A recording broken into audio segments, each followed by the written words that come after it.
what's your opinion on today's society and the youth today and the shit that's going on? Because you know it's buck wild now. You know what? And surviving through all that, being 64 years old, coming up in the trenches, everything, being in the projects from the very beginning of the birth of the projects in 1955, and seeing this transition, remembering South Central and Watts being all pro-black once upon a time. All black. What's your opinion on that? I wish, my opinion is I had to get my butt from over there because I know I wasn't gonna get in trouble with nobody no more. Everybody know me. You know, if I go through there and I see the homegirls, I see Harry and them, I'll give them $5 a piece or whatever, but I'm gone. I'm not sticking because I don't really hang out like that. This is where I hang in my house. I have 3 beautiful daughters and they love their mom. They love me. All this, they did all this and some more. I got all that liquor on the table, everything. We had a nice time over here. I wish y'all had came down and ate with us, but my thing about the projects. Right, no, not just the projects, just everything. Just Los Angeles. Just Los Angeles. The killing, the senseless killings that's going on. I mean, that's everywhere. The bullshit ass. Yeah, that's what I mean. The especially, see, because when it come down to women, see, one thing about us, when I was doing my bounty hunter thing and I was hunting, I protected y'all. Yeah, when y'all see a girl in trouble, I didn't see you. When the homegirls and the homeboys was doing y'all thing, y'all was able to be safe in the hood because of cats like us. Because we bounty hunter patrol the hood for Tommy, real. Ray, boy, some of y'all, you was one of them. So my whole thing is this, right? Stinky. When the transition came about and we start seeing these changes, which was of the millennium, I just wanted to know, as a mother. I've been out of here for a while. I know, it ain't just, I don't want you to be stuck on our projects. I just, in general, because there's shit going on everywhere. Like every time you turn on the news, somebody done died. Or somebody got killed by gunfire. And it's somebody that we know too. Our peoples. So I want to know how you feel about that. Like, how does that touch you and affect you? It does affect me because you know what? I got so much love in my heart. And when you love hard. I miss all of them. You know, not, being sarcastic or nothing like that, but I miss a lot of them because they didn't have to do their life like that. And it's not so much of, a lot of them brought it on themselves because not taking care, you have to take care of yourself in order to live. First of all, that's priority. And if you don't love yourself, you do yourself any kind of way. And that's what happened to a lot of them. The drugs, they had programs they could have went to. A lot of them went to programs. I didn't. I just stopped. So, but everybody's mind is totally different in a mind frame, and So wait, hold on. Let me stop you right there. Let's go back real quick. Let's touch on that real fast. So, you experienced drugs once before, by the time? Yeah, I used before, but I never smoked. I never smoked weed. So, what would be your advice to another woman out there today who may be in your shoes of the past, who's using drugs and just needs some help or just want to hear something? Tell her, you're talking to her right now, whatever woman that is out there, what would be your advice? My advice is don't use, because it abuses you. And once you abuse, it's not easy to come back.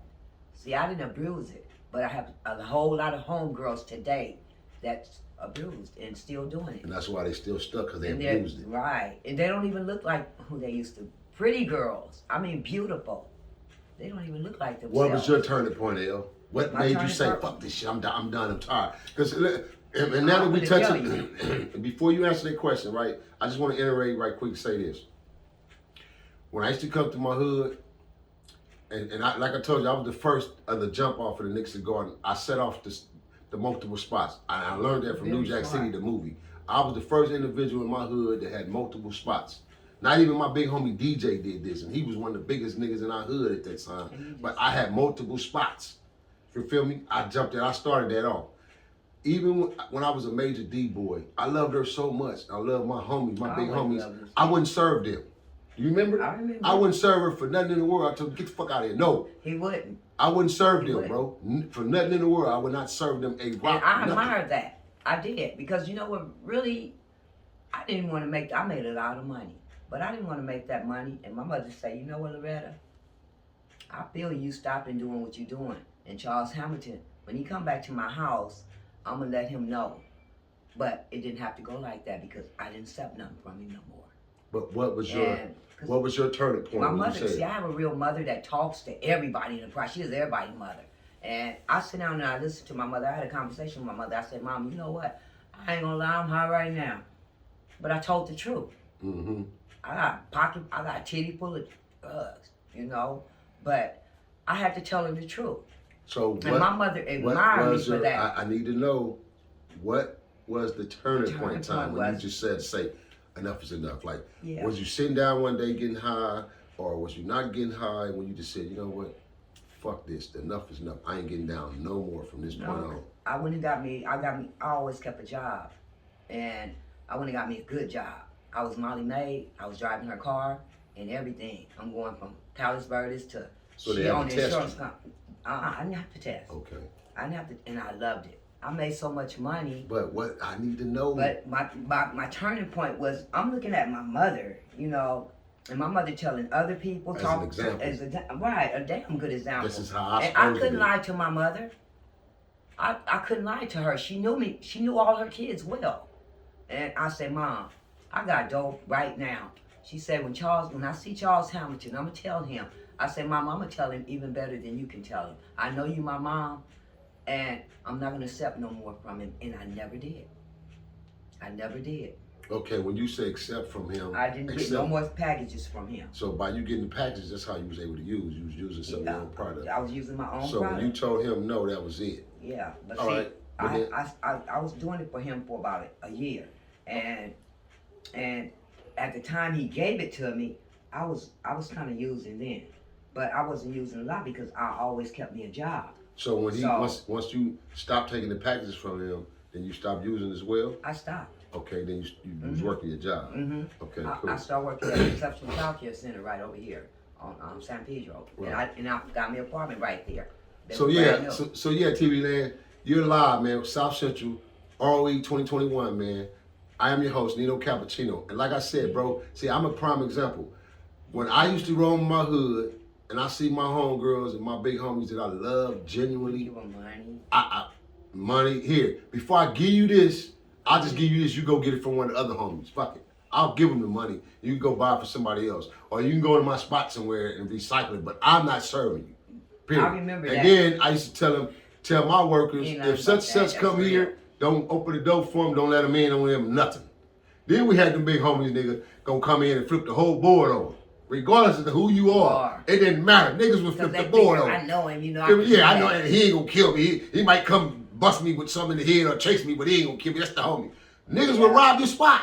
This is big homies. That's how they play it off. Coming there. And I'm not finna shoot and kill one of my big homies, man, over this shit. That's so I'm like, baby. Keep him out of here. Don't let such in. If he come to the door, don't let him in, because you niggas ain't gonna be able to handle him. You can't tell him no like I can tell him no. He gonna rob you niggas. So don't let him in. So the little homies used to know my work, know. Such come to the door and say, oh, hey homie, we out. Nigga, you ain't out. Let's open it. Where Nino at? Where BJ at? Let's open the door up, nigga. You feel me? They love him over there. So, you know, they would open the door. But my whole thing, man, was it's called morals, principles, values.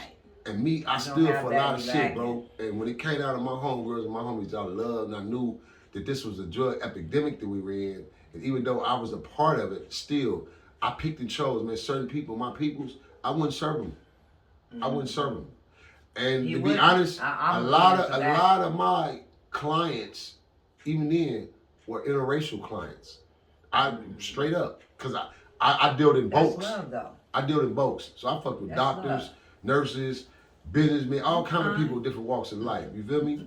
But anyway, yeah, it's been a pleasure sitting here with my homegirl, man, who I love, Miss Loretta Clark.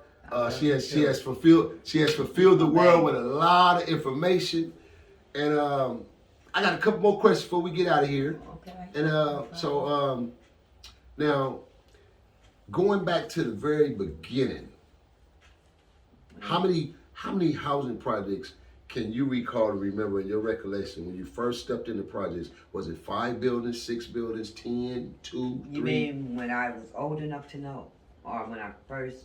When y'all first went in, I was a baby. I mean, I wasn't even born. Okay, so when you start growing and developing and get about 6 or 7, how many buildings did we have then? It wasn't full like it is now. We didn't. The other side wasn't built like It started right Okay, there. when you say the other side, is it 111, 112, 114? They started on 115. on my mother's side where Imperial, we was born at. 115.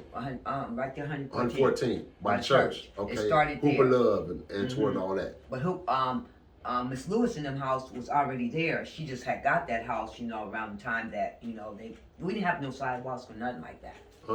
No sidewalks, no porches, just, all dirt. All dirt. Mr. Rickshaw came in then.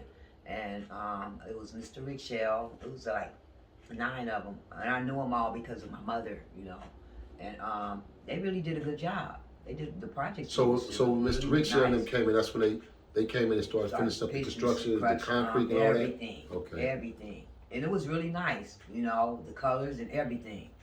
The project was really nice. So you can leave your clothes on the line. Ain't nobody gonna steal them. Back then, and when I was coming up, you can. So was the process in the Pure Course and the Jordan Down the same way in the High Sierras? Because I know the High Sierras was built first. They was built in 1945. Yeah, they're old. Yeah, they were built in 1945. Then PJs, Jordan Downs, us and Jordan Downs came like back to back. Yeah. So was there a lot of units in PJs at that time being built, or they were still in the I structure was kind of young. What about Jordan Downs? Same thing, huh? Jordan Downs, yeah. Jordan Downs had more built onto theirs because they were small at first. Yeah, right. They're the smallest. They have 745 units total. Yeah, they were small before they built the rest of it. When they tore down something by Jordan over that way, and they built that in. Back toward Alameda and the end. Right. So, before we get out of here, tell me one of your most memorable massive fights you had with a cripplet. Oh, you talking about on this side of town? It don't matter what side of I town, but a cripplet. Somebody ran up on you, didn't know they was running up Shirley, on the Loretta Court. she could rumble though. What's her name? Her name's Shirley. And where's she from? She went to Locke. With Locke High School, so she was from this her side and Fonda got into it first, and somehow she mentioned my name, and I fired. I got off on her because I ain't feeling, and that's how I figured she could rumble on. She gave me a right. I ain't gonna lie. She did. She gave you a squabble? She gave me a squabble, but I was loving it. I was loving it. I was young. Yeah. You fired on I'd rather to fight somebody gonna fight me back than be a punk and, then make me look like I'm a punk too, because, Because you punking a punk? Right. I ain't the one for that I punk. ain't never heard that one. Yeah. Cold philosophy, boy. And she had a wig on. And then I thought I was pulling her hair when I had her on the ground and pinning bam it on the ground. Yeah. The wig go on. Boy, everybody at that fight was rolling. I had how many fights at A lot. Well, really, actually, it'd be Fonda's fight, but I ended up having to take up for the Fonda because Fonda got a mouth on her. I made Fonda fight. Fonda used to with me. Used to bark. We had a few homegirls like that too. But she's seeing me fight, because if she get in something, she could be losing. I'm gonna get in it. That's me and her is like this. That's my brother. He ended up with her, but me and her been together ever since we was 4 years old. And so, like Denise Humphrey. You remember Denise Humphrey, don't you? Denise. She just put out. She come over here every day. She finna move over here in where my daughter used in Hawthorne somewhere over there. But she come over. That's my heart. What about Lil Bit and MF? Well, I don't. Merlin's dead. No, Michael Ford. Oh, excuse me. I wanted to wring his neck. Why? I chased him with a bat. He liked me. I didn't like him. I'm like, you gonna be my girl? No, I ain't gonna be your girl. You better go get that record. Who sung that record and listen to it? I ain't gonna be your girl. And first of all, I ain't no girl. I'm a woman. A hell of a woman. Why you so hardcore on being caught by somebody having you? Why you so hardcore? Because what I seen and everything like that, it was hard for Blue Baby to get me, and that was my first guy. It was hard for him. It was hard. So how did he get you? I don't know. How did he get you to break down? I don't know. Because you got game, bro. You got a gifted gab. I probably really liked him. My parents liked him. My dad liked him. And end up with kids. What if you had to like him? Yeah, I only have one. Yeah, so you had. There they are right there. Yeah, you had to like him. And yeah. I started falling in love with him. I was young. I was young. He was young, but I mean, look, we lasted for a long time. He went to jail, and I told him, I'm not doing no jail. I'm not doing no circles. There you have it right here, circles. man. Listen, man, we're live, man, South Central. We're closing out, but homegirl, before we close out, Loretta, shout out to the hood, man, to the mighty WNGs, man, the Nixon Guard. The real Nixon is in our heart always, man. It's in our heart, All man. day, every we don't day. know about the new shit, but the real Nixon But Guard, the real Nixon it's in Guard our heart, is right man. here. Everything It's in our that you heart. heard from And it's us in is y'all heart real. too, man. Shout out to the homegirls, man. Everything that we just sit here and talked about is real. It's nothing fake about it. And my baby right here, I love you, Nino. I love you back too. I sis. love you. I love you too, homegirl. I'm On glad that you note, came by to we closing see out, you. man. This is R.O.E. 2021, man. South Central. I'm in the homegirl's house, man. First generation, man. Miss Loretta Clark, man. In Fire. Project. Watts. We Better stay are up, baby. taught to survive. Yeah, I love you every day, all day.